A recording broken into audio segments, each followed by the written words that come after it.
última brincadeira.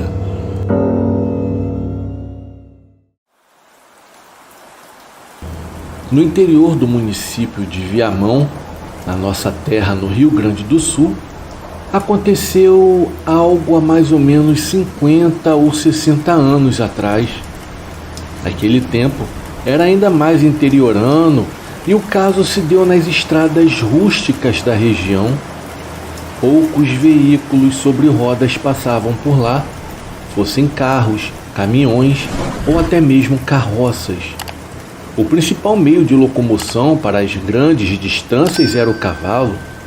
Quem era de lá, pouco saía da região e o asfalto ainda era raridade.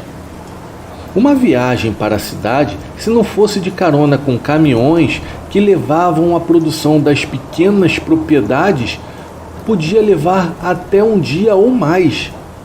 Já os empregados das estâncias, chácaras e querências, em seus raros momentos de folga e socialização, iam ao policho local. Para quem não sabe o que é um policho, é como chamamos aqui no sul um estabelecimento comercial que mistura bar, armazém de secos e molhados, pequeno bazar e até agropecuária.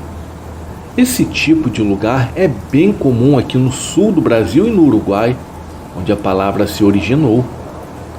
No entardecer de domingo, os homens se reuniam no policho para uma bebida, um carteado e, é claro, muita conversa. E naquele dia, o jogo era de pife-pafe, e dois deles se destacavam. Eram vizinhos meus, mas por respeito eu não irei divulgar os nomes. Um deles era conhecido por ser metido a corajoso, um valentão que adorava contar vantagens. A sua fama de briguento o precedia, mas muitos diziam que ele exagerava nas histórias. Já o outro era um legítimo come quieto, sabia de tudo, mas nada dizia, só ria discretamente das conversas, sem confirmar e nem negar nada. O papo corria solto, tanto que ninguém percebeu o anoitecer chegar. Era uma noite quente, bonita, e enquanto o jogo perdia a graça, começaram as histórias de assombração. Todos tinham pelo menos um causo para contar, mas o papudo era o que mais se destacava, com relatos tão absurdos quanto heróicos. E em meio às gargalhadas contidas, ele narrou o dia em que, cavalgando numa noite de lua cheia, foi atacado por um lobisomem. Isso mesmo, por um lobisomem, que, segundo ele, não só enfrentou a criatura, como lhe deu uma surra com o relho. E para coroar a história, comparou-se a São Jorge enfrentando o dragão, já que havia uma lua cheia no céu. Bom, dessa vez ninguém conseguiu segurar a risada e foi gargalhada geral. Ofendido com toda aquela situação, um homem bateu a mesa, chutou o banco e saiu bravo do local. Montando no seu cavalo, sumiu pela estrada. O clima ficou tenso no policho, mas todos gostavam dele, mesmo com sua mania de exagerar. Foi então que o come quieto teve uma ideia: dar um susto no amigo para ver se ele diminuía a pose e aprendia a levar na esportiva. A estrada que o fanfarrão seguiu fazia uma grande curva em C e terminava numa antiga porteira, conhecida por todos como Mal Assombrada. Cada um tinha uma história sobre o lugar, mas todos concordavam que era sinistro e dava um frio na espinha, especialmente quando era à noite e sozinho. Era lá que o come quieto decidiu pregar a peça. Ele cortaria caminho pelo mato, alcançaria a porteira antes do amigo e, deitado sobre a travessa, esperaria o momento em que o outro fosse descer do cavalo para abrir a porteira e então lhe tiraria o chapéu e o assustaria. Rindo do plano, ele contou aos outros no policho e, sem perder tempo, se embrenhou pelo mato.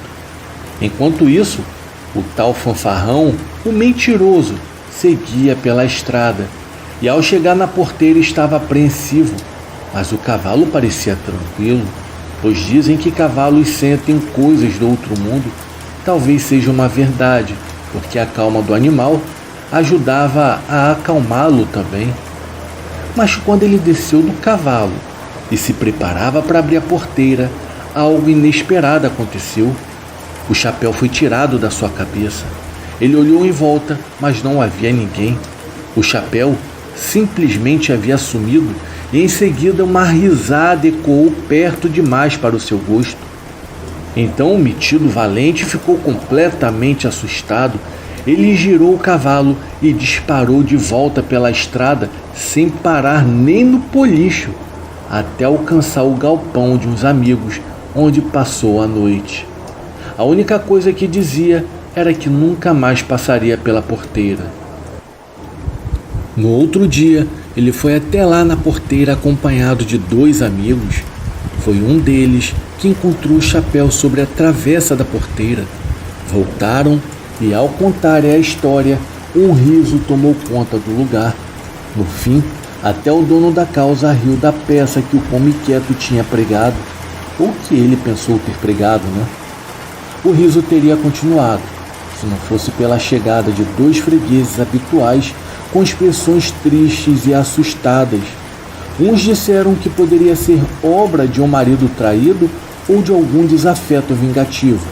Outros acharam que fora coisa de bandidos ou até de um desses loucos que matam pessoas sem razão aparente.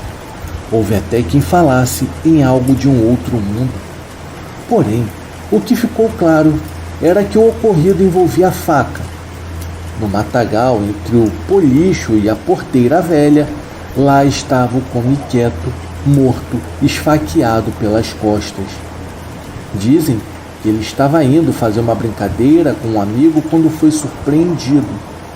Fica para a imaginação de vocês, ouvintes, a resposta. Quem pegou o chapéu e quem riu do medo do cavaleiro? Afinal, o Come Quieto morreu antes de realizar a brincadeira que havia planejado. A porteira, até onde eu sei, ainda está lá. A estrada mudou, mas ninguém tirou a porteira daquele lugar. Apenas deixam a porteira aberta no meio do campo.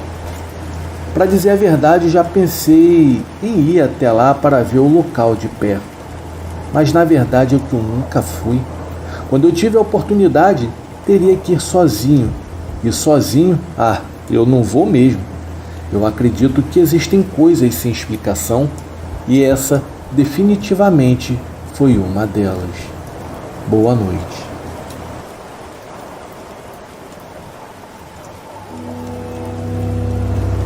A Última Serenata.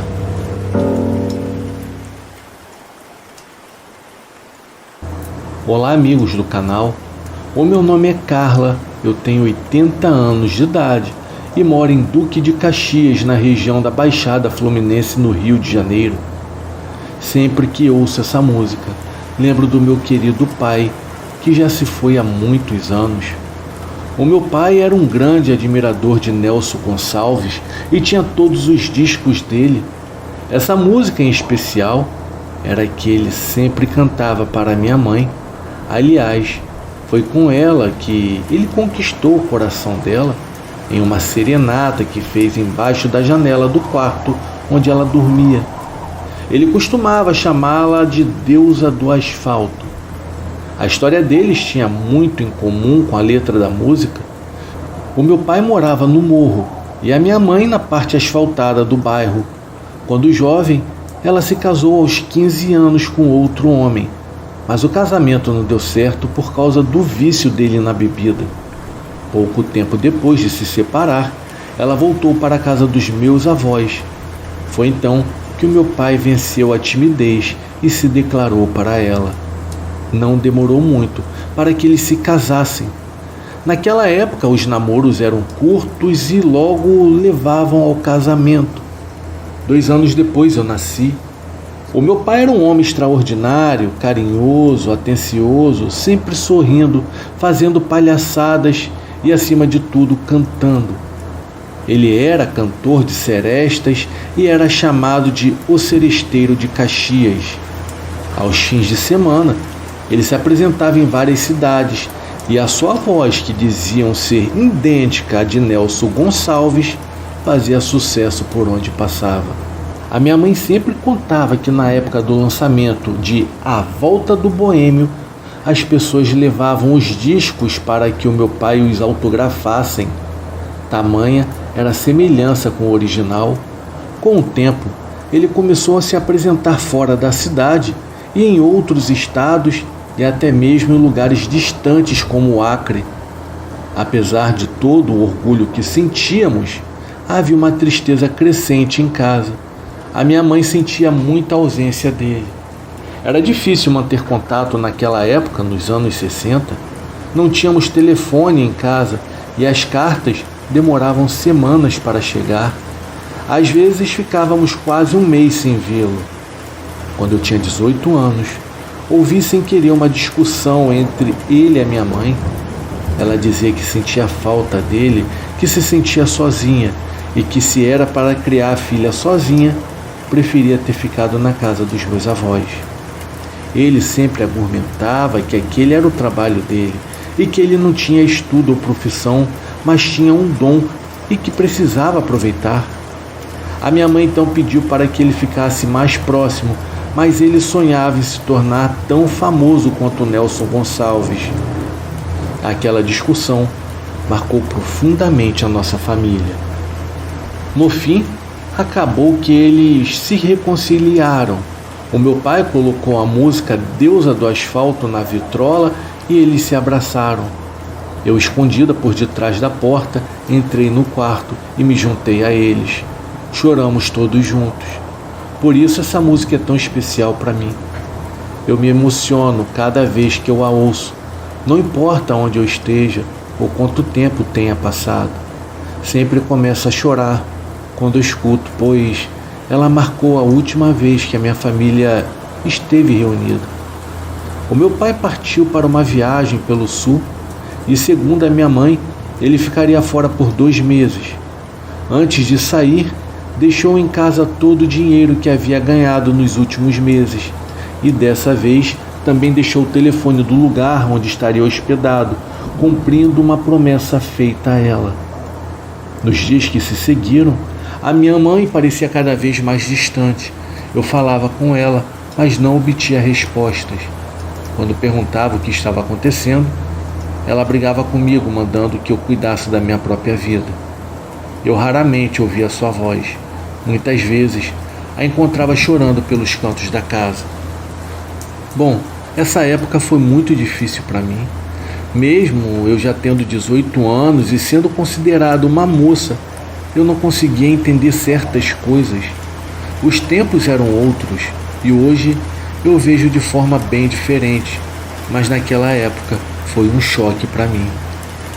Em uma manhã, eu acordei e encontrei um bilhete em cima da mesa escrito pela minha mãe. Nele, ela dizia que estava indo embora. Corri até o quarto e vi que ela havia levado todas as roupas e todo o dinheiro que meu pai havia deixado. Mais tarde, eu fiquei sabendo pelos vizinhos que ela vinha se encontrando com seu ex-marido havia algum tempo e nem se preocupava em esconder isso.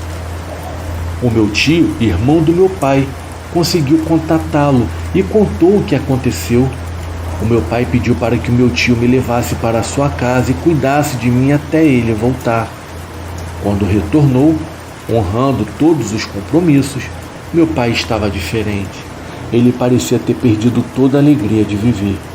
Decidiu não viajar mais para fazer as suas cantorias, apresentando-se apenas em nossa cidade, nas vizinhas, até mesmo para não me deixar sozinha. Mesmo já sendo maior de idade e sabendo me virar, ele não suportava ficar longe por muito tempo. Até mesmo para garantir os meus estudos, arranjou um emprego em uma construtora como pedreiro e passou a trabalhar o dia inteiro, reservando os shows para os fins de semana. Ele nunca mais se envolveu com ninguém. Costumava citar a letra da canção.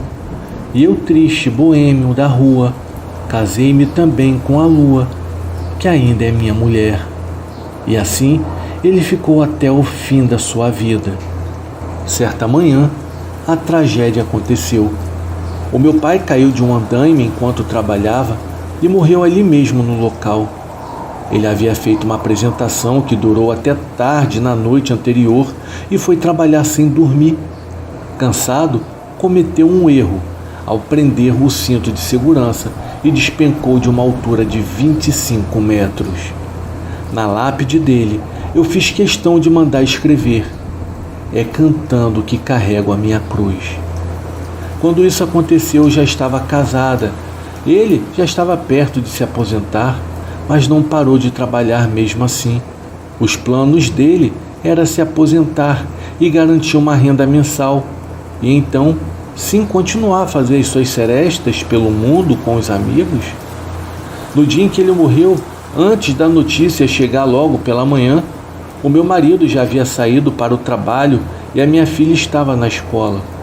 Quando eu fiquei sozinha em casa, eu fui até a vitrola e coloquei o disco À Volta do Boêmio para tocar. Há muito tempo eu não fazia isso. Eu fechei os olhos e fiquei ali no meio da sala, parada, ouvindo aquela voz maravilhosa. Sem motivo, eu comecei a chorar.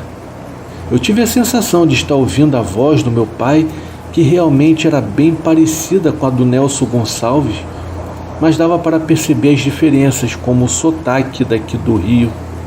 De repente, não era mais a voz do Nelson Gonçalves na música, era a voz do meu amado pai, entrando pelos meus ouvidos como se estivesse me fazendo um carinho, falando com o meu coração. Eu fui até o sofá e me deitei de olhos fechados, apreciando aquela música como se fosse uma fagulha na minha alma.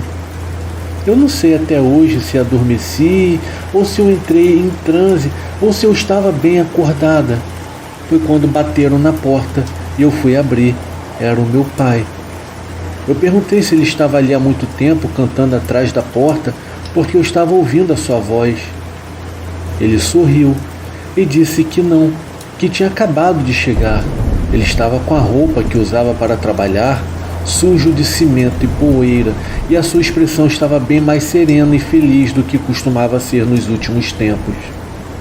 Passados tantos anos, eu me lembro até hoje das palavras que ele me disse: filha, eu passei aqui bem rápido apenas para te dar um abraço e dizer que eu tive muita sorte na vida por ter tido a oportunidade de ser o seu pai.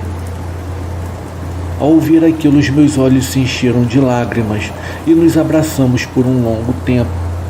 Quando nos soltamos, eu estava chorando como nunca antes. E ele tinha um lindo sorriso nos lábios.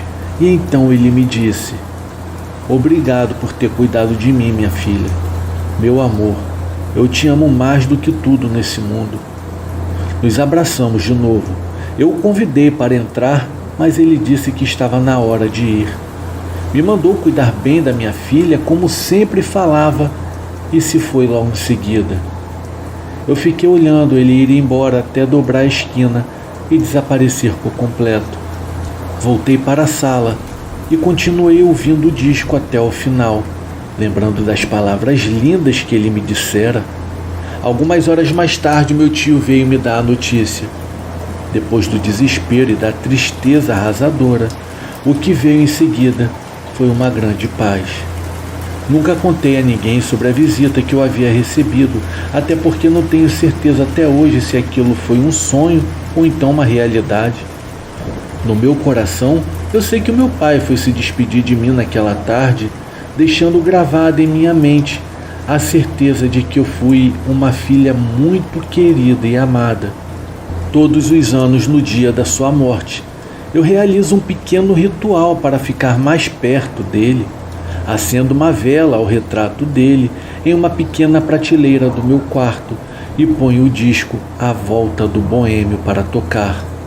E em seguida me deito naquele mesmo sofá que agora fica no meu quarto, como naquele dia em que ele apareceu para se despedir de mim. Olha, eu juro, eu ouço a voz dele misturada à voz do Nelson, como se os dois estivessem cantando juntos só para mim. Quantas saudades de você, meu pai. Como eu queria te abraçar apenas mais uma única vez.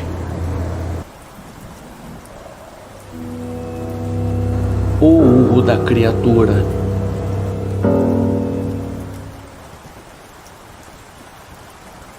O relato de hoje aconteceu com uma mulher chamada Rosimari, em Calcaia do Alto, no interior de São Paulo. A partir de agora, o relato será contado do ponto de vista dela. Na minha infância, há cerca de uns 50 anos atrás, eu morava no Jardim Bonfiglioli, em São Paulo. Naquela época, o bairro era muito diferente do que é hoje. Não haviam todos aqueles prédios, era bem interiorano, com ruas sem asfalto e muito verde. Certa vez, eu estava com a minha mãe e o meu irmão perto de casa, onde haviam 2 minas d'água. Escutamos uma barulheira de crianças brincando e a minha mãe foi ver o que era. E encontramos 3 meninos brincando na água com um cavalo muito maltratado. O bichano estava machucado e mancando. A ferida no corpo dele era bem feia e parecia que ele não bebia água há muito tempo. A minha mãe, comovida, desarmou o cavalo e o levou até a água. Os meninos ficaram revoltados, começaram a xingar, mas a minha mãe afirmou que ele só sairia se algum adulto viesse buscá-lo. No final, ninguém apareceu e o cavalo acabou ficando conosco por muitos anos. Eu dei a ele o nome de Jonas. O Jonas virou parte da nossa família. O meu pai cuidou dele com todo o carinho, limpou seus cascos, cortou, tratou a ferida no hospital veterinário da USP e até colocou ferraduras. O animal engordou, ficou bonito e parecia mais um cachorro gigante, especialmente para mim.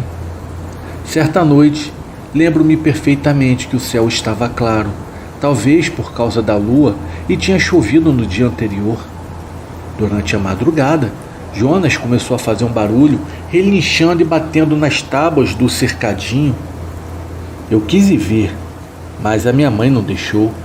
Então, quando foi de manhã, eu corri lá e encontrei o Jonas com a crina e o rabo todos trançados e enfeitados com margaridas. Aquelas tranças eram como um estribo, mas pequenas.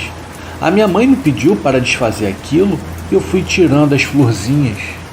Porém, depois desse episódio, o Jonas começou a adoecer. Ele desmaiava e mal conseguia ficar em pé.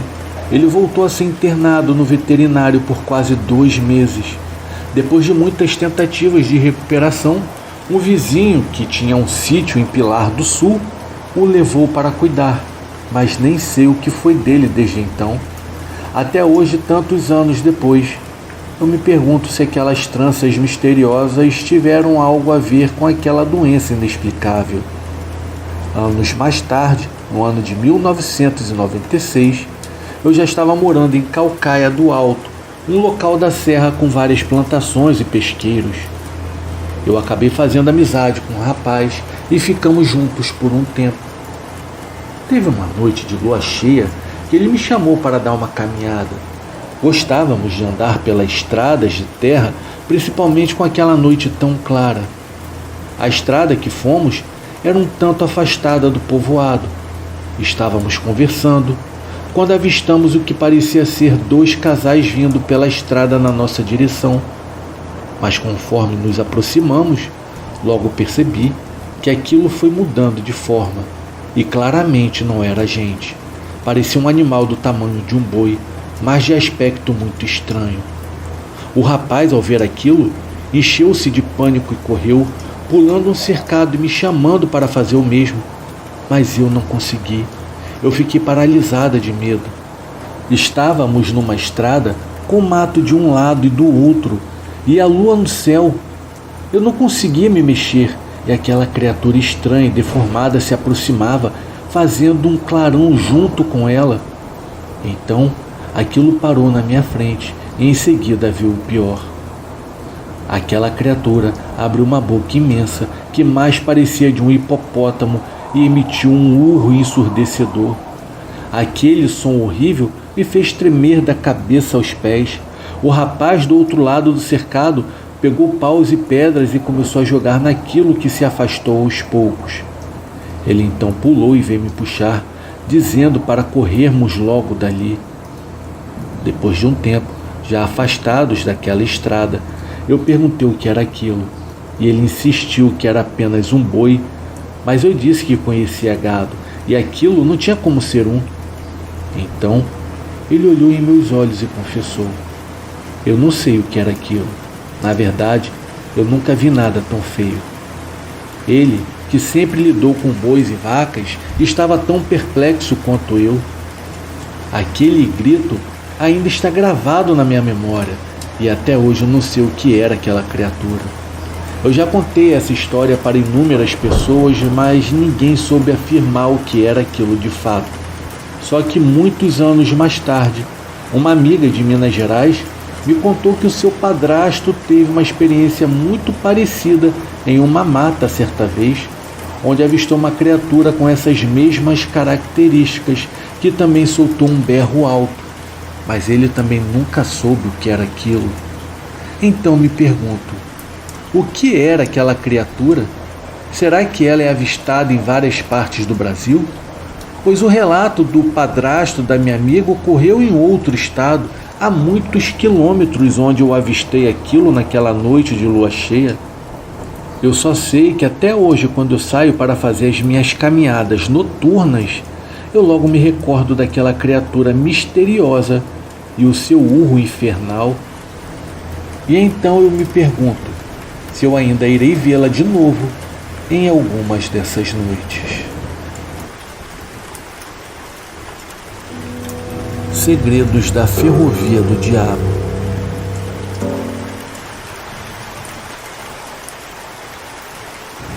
Este relato foi uma carta escrita pelo meu bisavô para o meu pai e tios. Depois de muitas décadas, o meu pai decidiu mostrá-la para mim. Por isso, esse relato será narrado em primeira pessoa.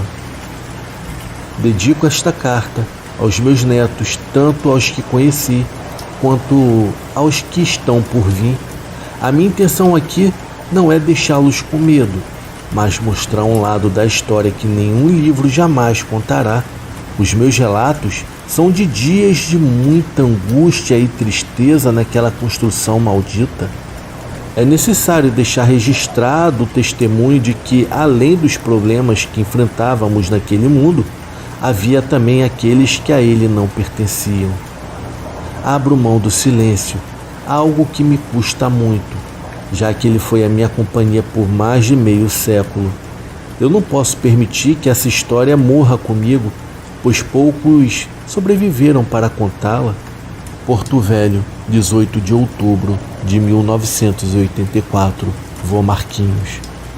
Tudo começou de fato no ano de 1871, mas foi somente em 1907, após a assinatura do Tratado de Petrópolis, quando o Brasil adquiriu o Acre, que as obras tiveram início.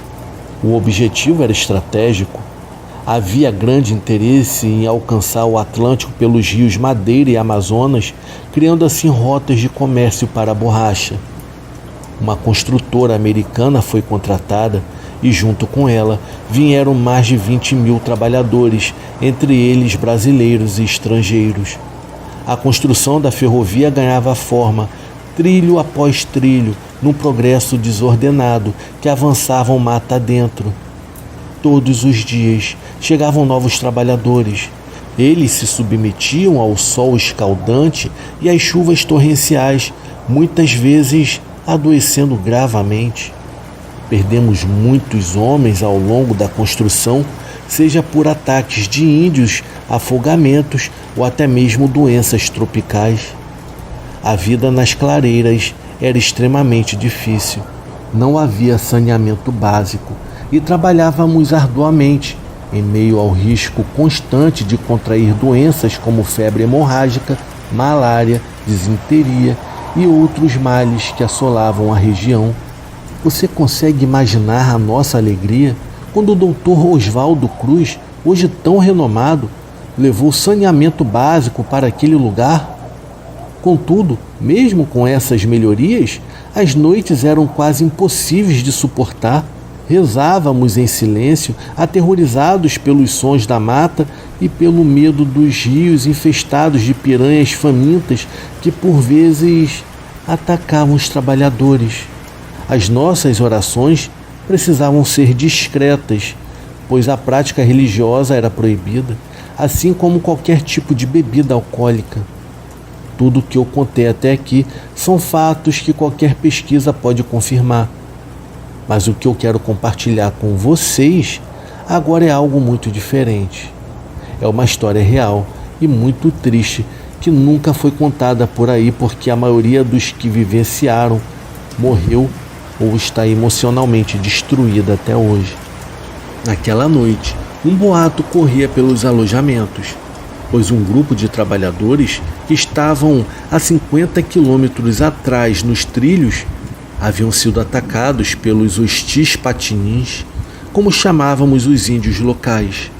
Nossa comunicação havia melhorado bastante, mas ainda era difícil, especialmente com os alemães que formavam a maioria no meu grupo. Tentávamos nos distrair jogando pôquer. Foi quando um amigo brasileiro que fazia parte de um outro grupo apareceu em nosso alojamento. Ele trazia notícias e uma proposta. "Olha, estamos organizando uma pequena represália na selva", disse ele. "Temos armas e sairemos em um grupo de 12. Faremos uma jangada, entraremos lá e mostraremos quem somos e voltaremos em no máximo 2 horas. Nunca mais irão nos atacar." No fundo eu sabia que aquilo era uma má ideia. Eu queria dizer não, mas o medo de parecer covarde me calou. Os estrangeiros tinham aquela mania colonialista de nos acharem inferiores. O que faríamos ali seria mostrar a eles que éramos muito mais fortes e corajosos. Foi o que eu pensei na hora. Então saímos do alojamento e adentramos do rio em uma jangada feita às pressas. Ninguém ali sabia o que estava fazendo, mas queríamos o sossego. Aqueles hostis não nos deixavam trabalhar e terminar aquele serviço que, apesar de tudo, pagava muito bem. Era o nosso principal objetivo, mas agora sobreviver também seria. A jangada era muito mal planejada e a mata era escura. Não conhecíamos nada por ali, apenas vagávamos procurando os índios que supostamente queriam nos matar. Foi quando, de repente, um dos nossos que caminhava à frente voltou correndo. Os outros fizeram silêncio a pedido dele. Todos tinham uma arma na mão. Na verdade, eu nunca descobri de onde as tiraram. Foi quando um deles andou um pouco à nossa frente e então, em meio à escuridão, recebeu um golpe tão grande que desapareceu diante dos nossos olhos. Ninguém viu nada. O animal não queria ser visto. Corremos para trás tentando encontrar o homem, mas não havia sinal. Tamanha foi a força que o arremessou dali. Um a um, os outros começaram a ser atacados. Aquele animal era tão grande que os tiros sequer pareciam penetrar sua pele. Ele uivava de forma assustadora, deixando-nos ainda mais apavorados com aquela sensação de morte. Eu parei de atirar quando eu percebi que não adiantava de nada. Escondi-me junto de um amigo na mata enquanto a chacina continuava. Aquela fera era algo aterrador, era gigantesco. Eu não consegui distinguir bem o que era. Não podíamos ligar as lanternas, pois ele nos viria. O animal matava todos os que tentavam enfrentá-lo. Precisávamos nos esconder. Não tínhamos chance alguma contra ele. Do outro lado, vimos um dos nossos, muito ferido, porém ainda vivo. O meu amigo já ia se levantando para ajudá-lo, mas o segurei, pois aquela coisa estava nos procurando. A sua respiração pesada deixava isso claro.